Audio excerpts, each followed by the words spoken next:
Bem-vindos a mais um videocast Bioma for Me. Hoje nós vamos falar sobre saúde da mulher com uma convidada super especial, que é a Cris. Antes de começar, ative o sininho, siga o nosso canal e dê um like para todo o nosso conteúdo sempre chegar até você. Nunca fique de fora.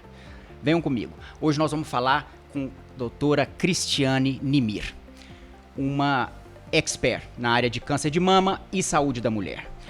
Cris Nimir é formada na Universidade Federal de Goiás, UFG, e fez a residência aqui na Universidade de São Paulo, na USP, no HC, no Hospital das Clínicas.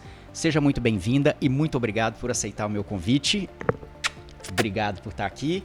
E vamos bater um papo sobre toda essa história, né, Cris? Mas antes da gente falar disso, me conta uma coisa. Empadão goiano, é verdade esse bilhete? Porque eu sou apaixonado, eu não sei se você gosta, pode comer, tranquilo. Como é que é isso aí? Bom, primeira coisa, obrigada, Rafa, pelo convite. É uma honra estar aqui com vocês. Esperamos trazer informações que sejam úteis para vocês gravarem, terem aí no seu dia a dia, perder o medo, se conhecer e ajudar, eventualmente, quem está do seu lado e possa precisar de ajuda também.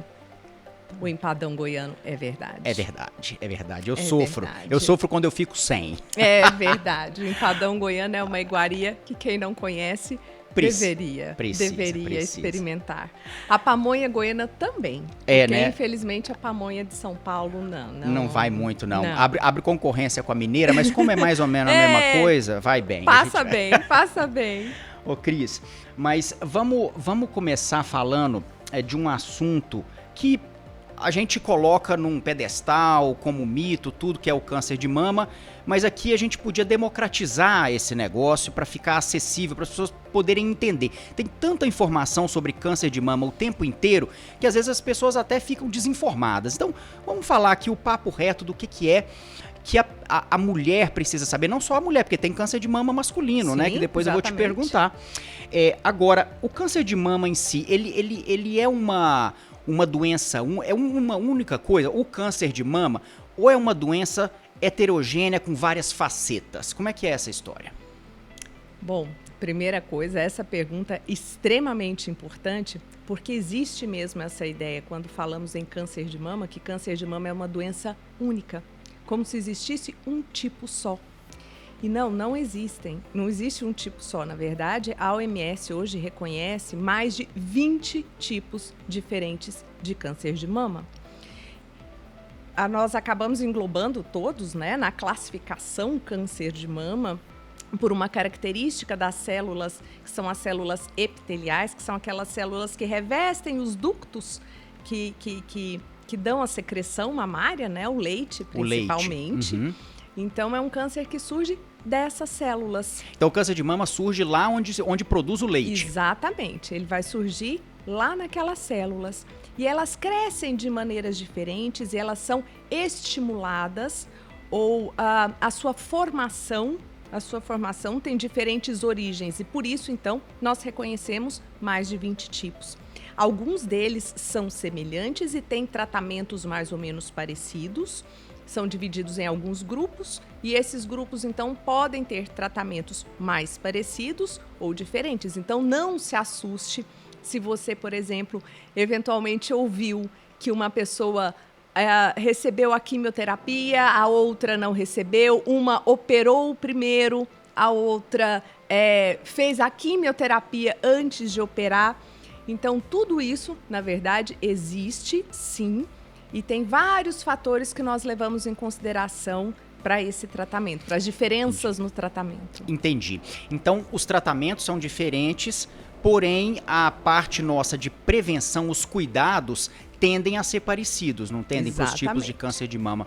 Se a gente for olhar para o principal... Às vezes todo mundo sabe da importância da mamografia, mas é importante ressaltar a importância dos cuidados, etc. Agora, no dia a dia, né, para as mulheres e homens que estão assistindo aqui o nosso bate-papo, o que eu posso começar a fazer a partir de amanhã, né, no meu dia a dia, que vai me ajudar a me afastar da possibilidade de um câncer de mama? Bom, a primeira coisa, de novo, que nós temos que lembrar é que o câncer, todo câncer, vamos tentar falar de uma maneira fácil, todo câncer, ele é um defeito genético, ou seja, ele ocorre por um erro genético das células. Esse erro genético, ele pode ser familiar ou não. Então, ele pode ser hereditário, existem algumas mutações genéticas e todas vocês já devem ter ouvido falar, por exemplo, de quando a Angelina Jolie retirou as mamas para prevenir um câncer de mama, é porque ela tem uma mutação genética na família dela, em que existe um aumento da predisposição para o câncer de mama. Então ela tirou a mama para evitar que esse câncer possa aparecer no futuro. Exatamente. Entendi. Então existem alguns genes com mutações conhecidas que geram então esses cânceres familiares. Mas eles são os mais incomuns. Na verdade, o tipo de câncer mais comum é o que nós chamamos de esporádico, que não são esses familiares.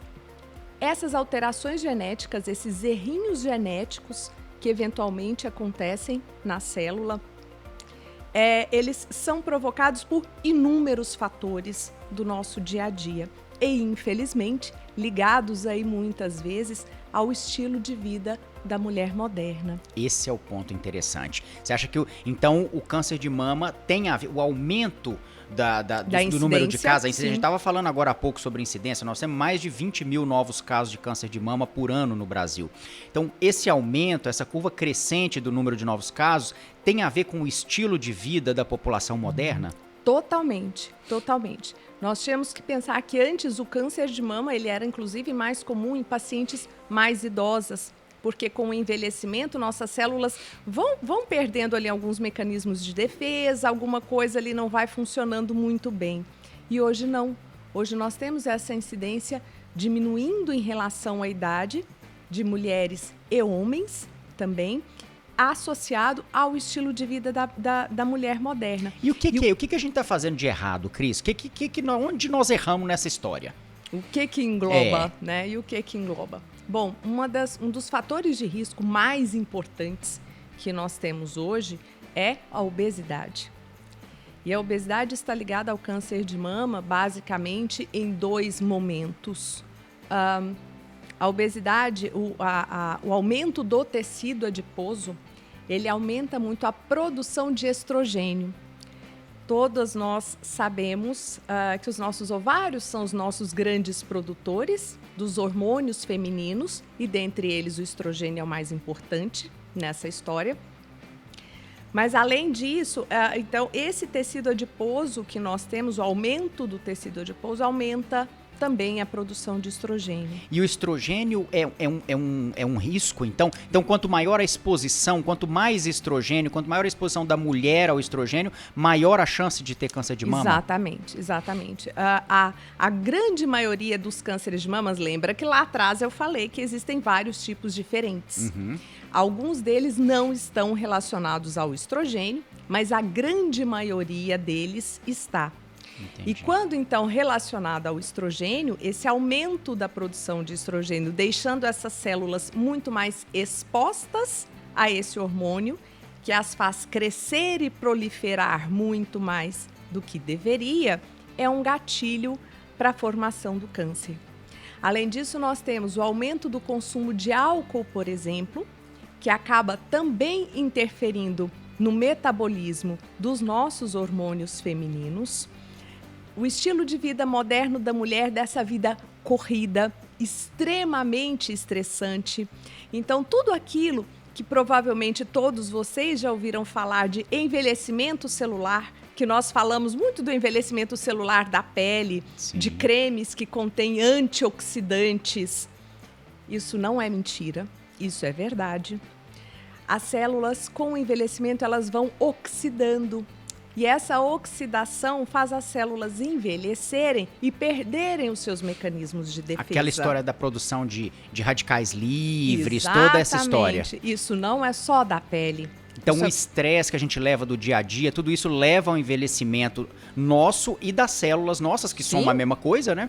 E esse envelhecimento celular pode levar, em algum momento, a essa disfunção genética que você falou e levar ao aparecimento do câncer. Exatamente, exatamente. E lembrar que, então, isso é em todo o nosso organismo. Nós escutamos falar muito isso em relação ao envelhecimento da pele, mas não é só da pele. É do corpo todo. É do nosso corpo todo. E essa história do consumo de álcool e câncer, esse negócio me deixa desesperado, Cris, pelo seguinte. Preocupou. Me preocupou, porque o cardiologista fala que a tacinha de vinho é importante pro meu coração.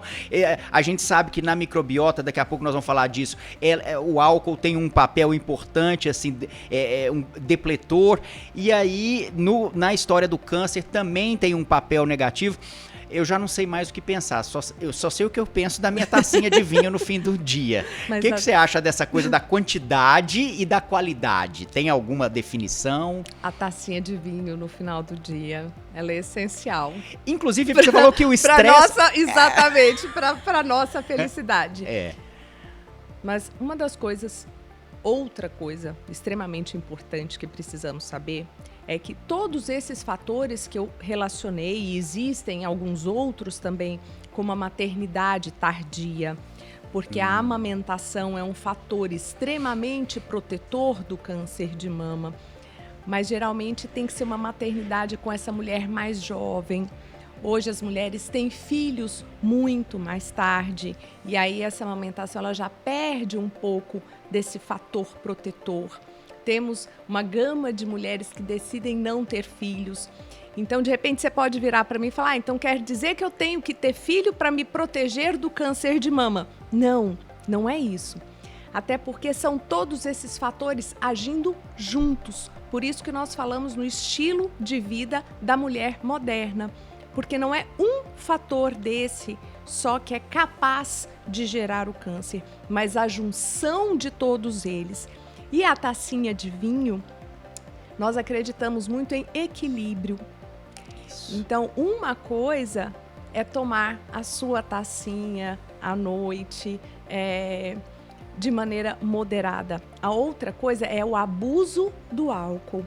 E o que nós vemos hoje muitas vezes é o abuso do álcool. Então é esse abuso do álcool que acaba interferindo. E de novo, não é ele sozinho. É todo esse contexto em que a mulher vive hoje. Tá certo, eu tô totalmente de acordo. Porque às vezes a gente pensa que é multifatorial, né? É multifatorial, toda coisa totalmente. É multifatorial. Totalmente. E essa história, eu queria conversar mais um pouquinho sobre essa coisa do câncer de mama no envelhecimento. Então, a gente está vivendo mais, né? Ninguém tem dúvida de que a gente vai falar daqui a pouco em viver, a média aumentar para 80, 90, 100 anos. Eu, por exemplo, tenho certeza que eu vou viver pelo menos 120 anos. 120. Tá ótimo. Lá na fazenda, então, tranquilo. Tem que ser na fazenda, porque na cidade eu já estou encerrando a minha etapa. Mas o seguinte, essa história do câncer de mama com o envelhecimento, onde é que está o pulo do gato? Está nessa história do envelhecimento celular? Essa é uma pergunta. E outra, a gente tem como envelhecer de forma saudável e evitar isso, né? Sim, tem como envelhecer de forma saudável. E, de novo, a ideia não é colocarmos rótulos e nem dizer que para que o envelhecimento saudável ocorra, a partir de amanhã eu não posso comer mais nada industrializado, a partir de amanhã eu preciso fazer atividade física, a partir de amanhã eu tenho que mudar a minha vida completamente. Porque isso vai ser mais um motivo de estresse. Isso mais uma vez vai ser um motivo de estresse. E você consegue só manter por uma semana ou duas depois? Exatamente. Quando você se coloca dentro de limites em que você não consegue ser feliz, na maior parte das vezes, isso não perdura. Então, a ideia justamente é que exista o equilíbrio. Então, vai ter o dia que eu vou numa festa e eu vou tomar um vinho a mais. Ok, na semana seguinte eu dou uma segurada. Então, a ideia é justamente ter um equilíbrio. O envelhecimento saudável vem muito deste equilíbrio. É pensar que nós estamos no dia a dia, na correria do dia a dia, não cuidando da nossa alimentação. não cuidando do nosso corpo. Pensar que o seu corpo é um templo e ninguém pode cuidar dele além de você. Você é o maior responsável por ele. E no dia a dia, às vezes, é tão difícil, né, Cris? A gente leva um estilo de vida que muitas vezes você não consegue levar a sua comida feita em casa do jeito que você quer. A gente come onde dá.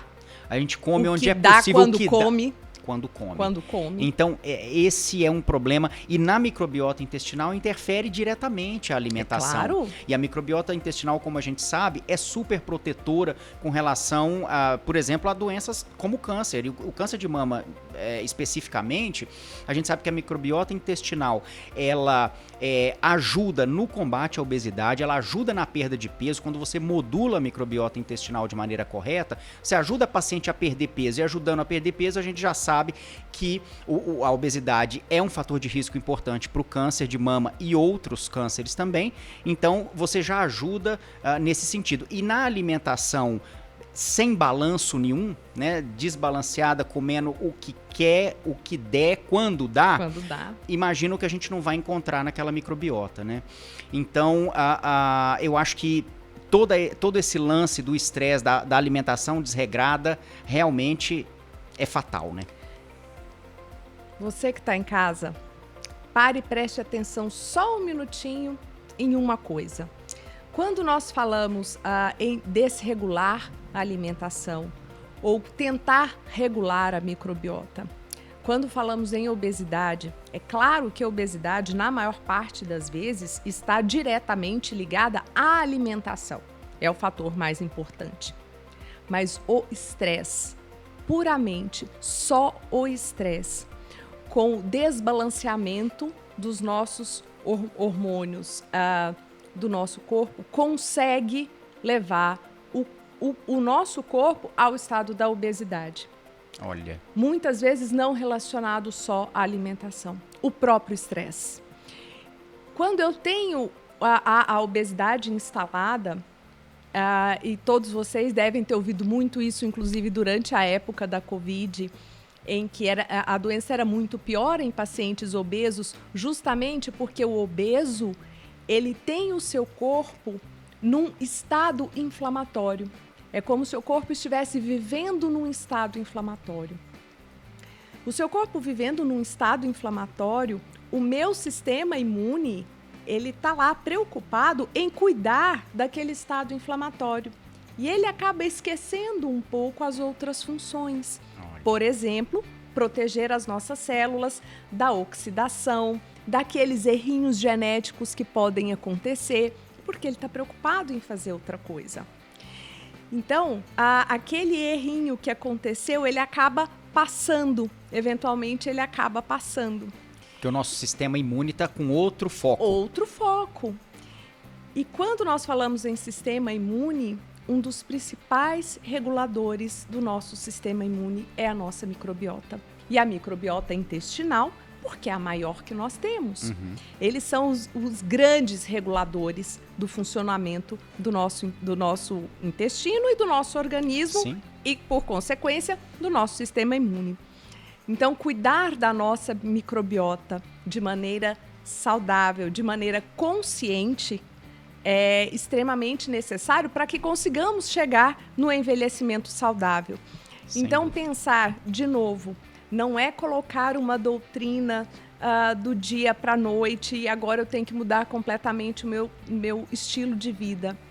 Mas pense sobre isso, né? O que eu consigo fazer? Como grande maioria de quem está nos assistindo, né? Eu sou mãe, sou esposa, sou filha, sou dona de casa, sou médica. Então, eu tenho 50 mil funções. É fácil? Não. Não é. A gente enlouquece? Sim. Tem dia que você vai ficar sem comer? Vai. Isso. Tem dia que é comer o que dá do jeito que dá? Sim. Mas a ideia é fazer com que isso não se torne o seu hábito diário. Isso não pode se tornar o seu hábito diário. E ter um momento para você, ter um momento para cuidar de você. Ah, mas eu não gosto de meditar, por exemplo. Eu não consigo meditar. Mas eu gosto de tocar violão. Então toca um pouquinho de violão. Ah, eu não gosto de correr. Não precisa correr. Qual atividade física você gosta? Eu gosto de dançar. Então vamos dançar.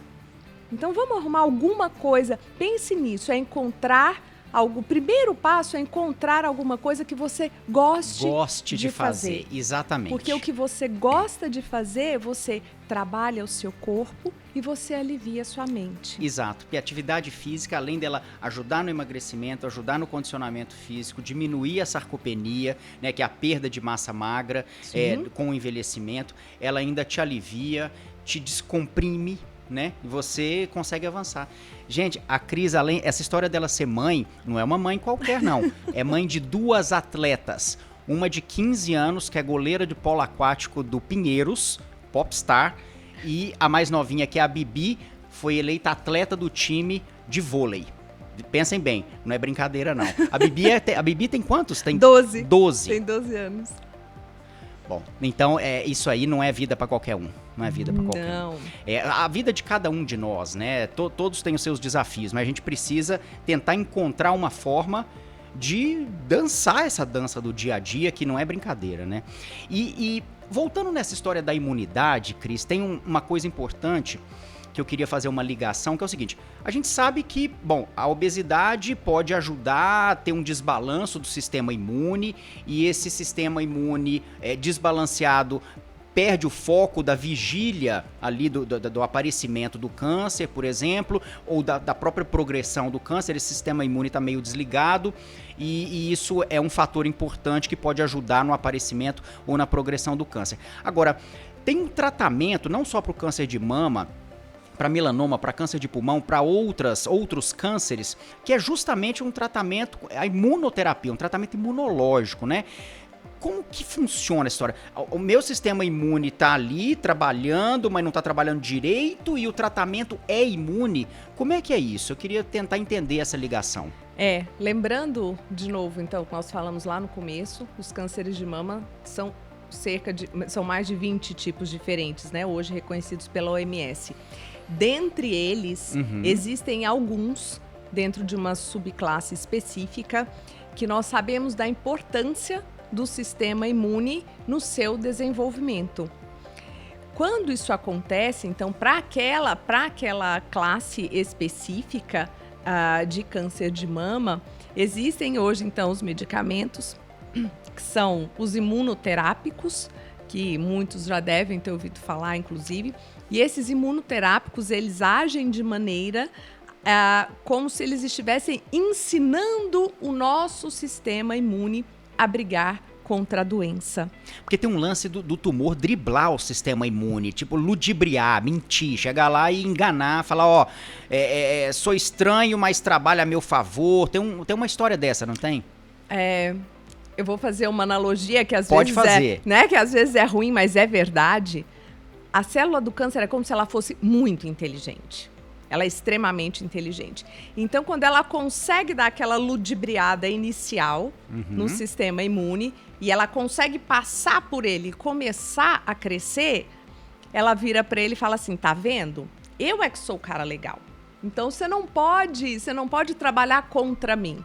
Você tem que chegar perto no meu time e vir trabalhar junto comigo. E ela tem essa capacidade de alterar o sistema imune de forma que ele começa a trabalhar em favor, em prol do crescimento do crescimento do câncer. Então, com a imunoterapia, a gente tenta falar pro sistema imune: opa, peraí, você tá do lado errado, você não tá enxergando, vamos trabalhar direito. Vamos reverter. E vamos reverter essa situação. Incrível.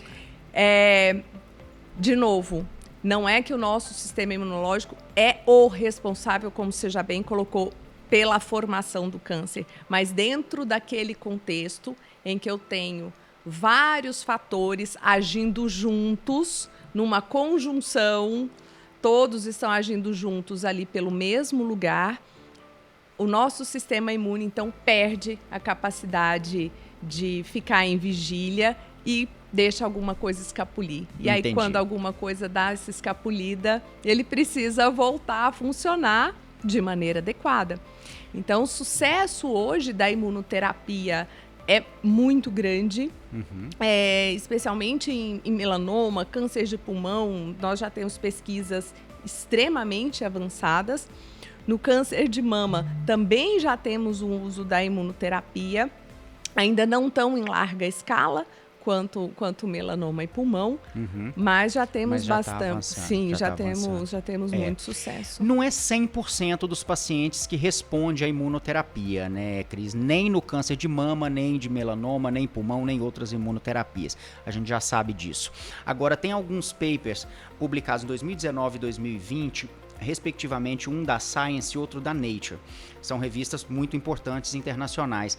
Eles mostram o papel crucial da microbiota intestinal na modulação da resposta. Então, aqueles pacientes que eles pegaram e modularam, fizeram um sequenciamento da microbiota intestinal, modularam a microbiota intestinal desses pacientes antes do início da imunoterapia, esses pacientes responderam significativamente mais do que os pacientes não modulados, né, à imunoterapia.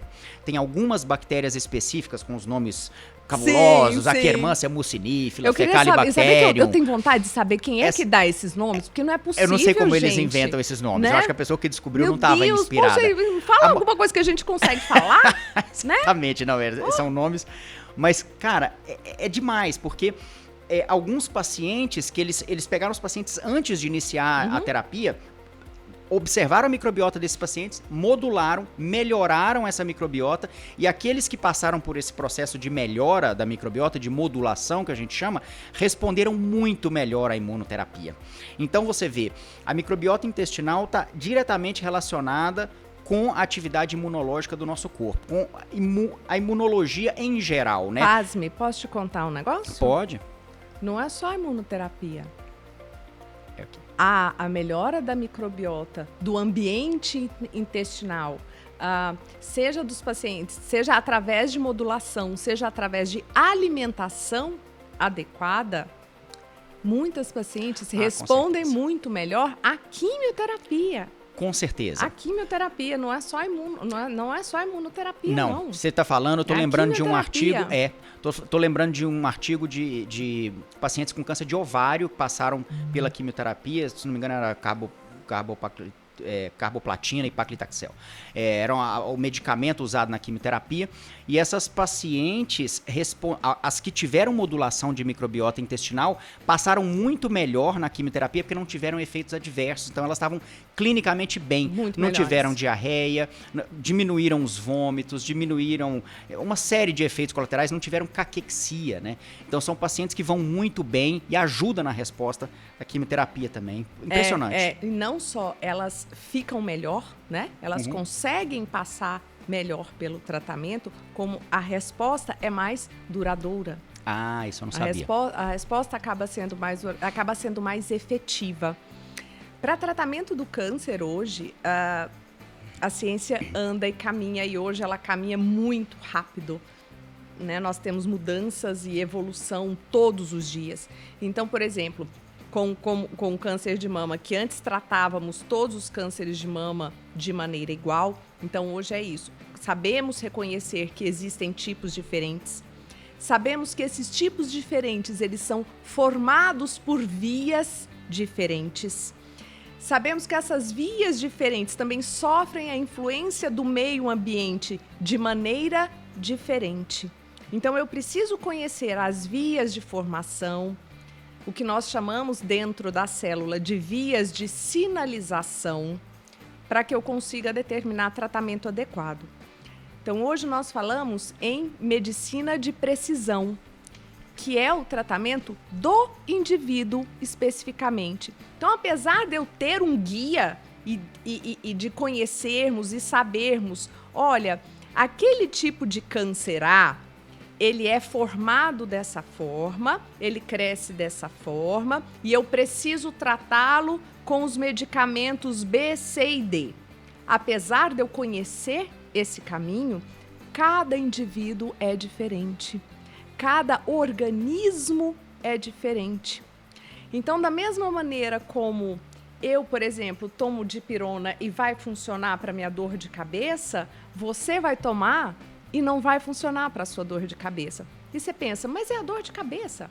E o medicamento é o mesmo. e ele funciona para o indivíduo A e não funciona para o indivíduo B. Então, hoje nós conseguimos trabalhar com medicina de precisão. Então, conhecer a microbiota de cada um e conseguir modulá-la de maneira adequada para que aquele organismo responda às medicações da melhor maneira possível, é uma das coisas mais bonitas que nós temos hoje no tratamento do câncer. E apesar da grande incidência, hoje nós temos que lembrar que mais de 90% dos casos hoje, obviamente, descobertos em tempo e tratados de maneira adequada, são curados. As pacientes são curadas. E é muito, muito, muito importante, então, que tenhamos cuidado, de novo, cuidado com o nosso corpo, que é o nosso templo. Cuidar da nossa alimentação, cuidar da saúde mental, ser feliz. Ser feliz é muito importante. Então, pensar na obesidade, não para ter um corpo bonito, malhado, escultural, não. Pensar como bem na atividade física, não só para o nosso corpo, mas para a mente. Então, isso é aquilo que, se tem alguma coisa que precisa guardar de mantra, é isso.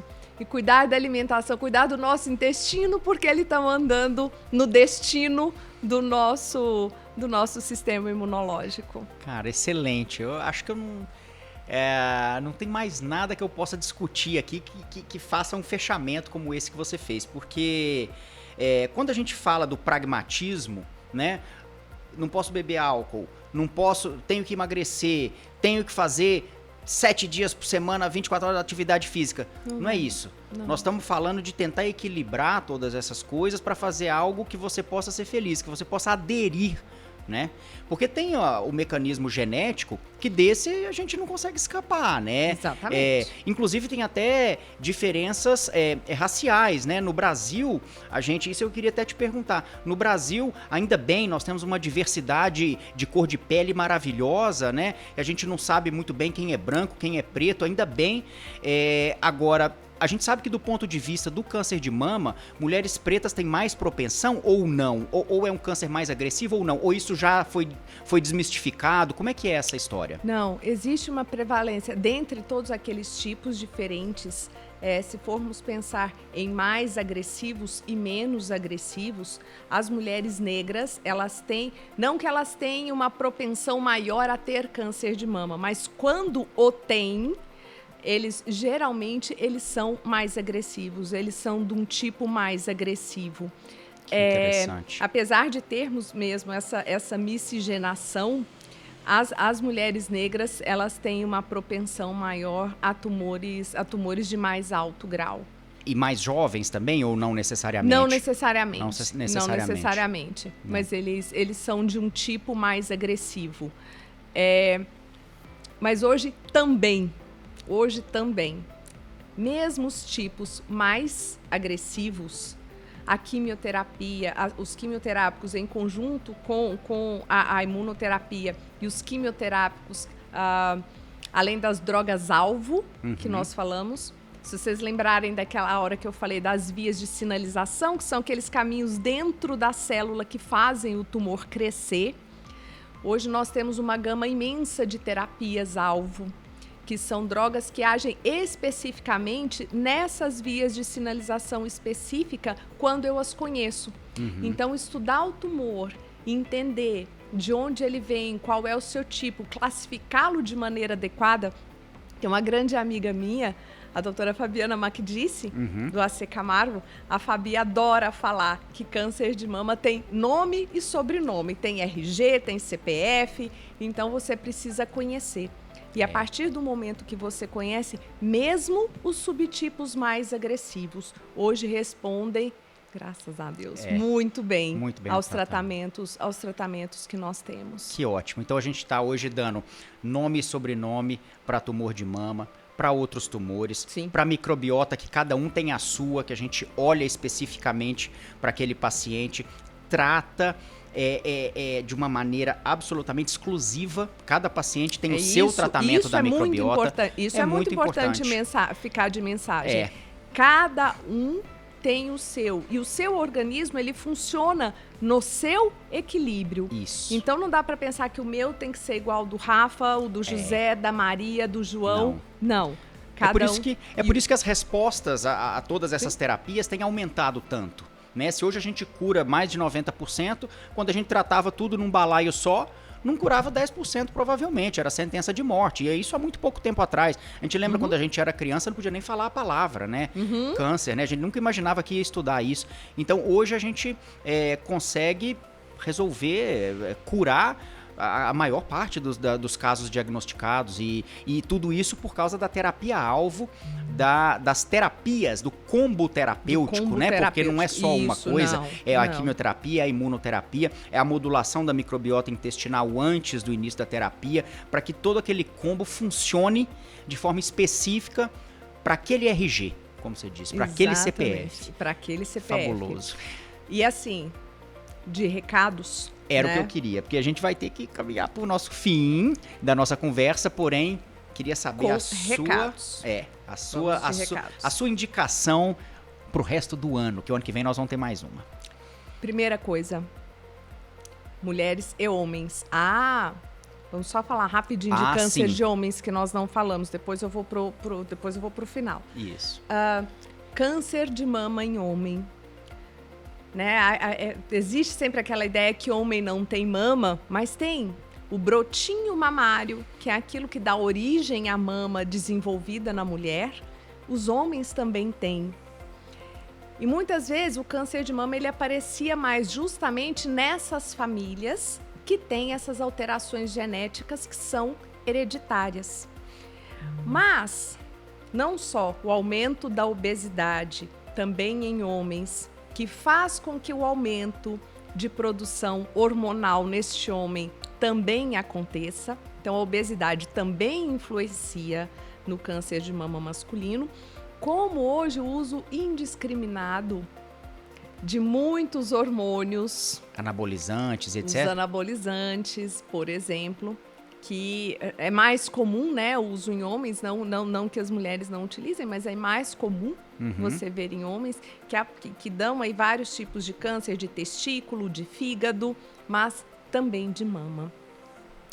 Mas um dos fatores mais importantes para o câncer de mama, para o aumento do câncer de mama masculino também é a longevidade, né, muito maior, como nós já falamos lá atrás, e a obesidade. E é verdade que o câncer de mama masculino tende a ser mais agressivo do que o feminino? Não. Dentro daqueles subtipos que eu falei que existem, nós vamos classificar... também se classifica igual? Também se classifica da mesma forma. Então, dentre aqueles subtipos, ele vai seguir o prognóstico que nós falamos, que é a expectativa se ele é mais grave ou menos grave, mais agressivo ou menos agressivo, dentro exatamente da mesma classificação que o câncer de mama feminino. Ele aparece exatamente da mesma forma. Tá certo. E frequência, Cris? Acho que 1% só, né, dos cânceres de mama são masculinos. De 1 a 3. De 1 a 3%. Sim. Ainda é bem menos, claro. Sim.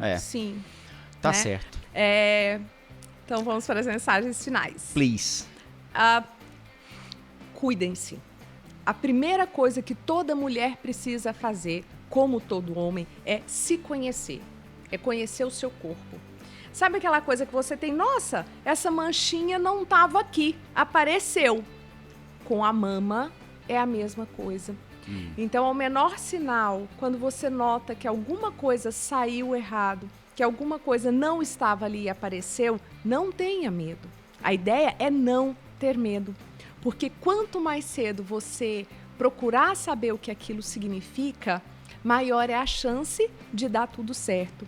Então não tenha medo, é o primeiro recado, nunca tenha medo, toque-se mesmo. É botar a mão, conhecer a textura, porque cada mama tem uma textura diferente, então é apertar mesmo. Certo. Você, marido, muitas vezes ajuda também, o namorado, o ficante, eles ajudam também, mas ninguém como você para conhecer o seu corpo. É a primeira coisa.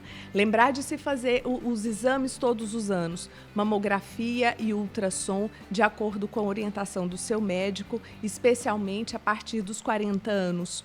Se você não tem história familiar ou se tem uma história familiar importante, não só de câncer de mama. História familiar importante para câncer em geral. Converse com seu médico para saber qual a melhor orientação que você deve seguir.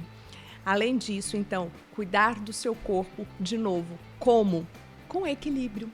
Então, ter um tempo para você, cuidar da mente, atividade física, moderação alimentar e com álcool. Cigarro influencia também bastante. E hoje aí nós temos tantas coisas, né, que são... Esfumaçantes. Exatamente. Ou vaporizantes. Exatamente. Meu Deus. Então, cuidar do seu corpo da melhor maneira possível. Mas vocês falaram tanto de microbiota, então o que eu tenho que fazer? Eu tenho que tomar algum remedinho? A primeira coisa é o quê? Eu acho que eu nunca falei tanta primeira coisa na minha vida como eu falei hoje. Tá indo bem. Alimentação. Isso. Né? É sempre alimentação. E a partir da sua alimentação, ou se tem alguma coisa que você acredita que não esteja funcionando bem, meu intestino tá muito preso, tá muito solto. Existe sempre alguém que pode te ajudar a conhecer melhor a sua microbiota e orientar aí uma alimentação adequada. Pode contar com a gente. É isso aí. Muito obrigado, Cris. Imagina. Não tem como agradecer esse presente agradeço. De ter ensinado pra gente esse tanto de coisa, pra mim, pra todo mundo que tá nos assistindo. Cara, é um privilégio.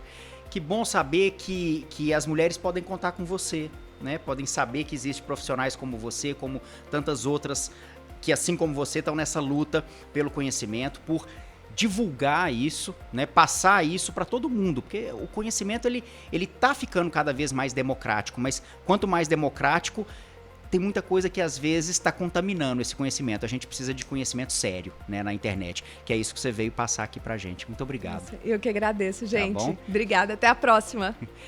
Pessoal, gostaram? Sensacional, né? Então, ative o sininho, nos siga no nosso canal e dê um like para que todo o nosso conteúdo continue chegando até você. Espero que vocês tenham gostado muito. Não deixem de nos acompanhar e até o próximo vídeo. Um abraço.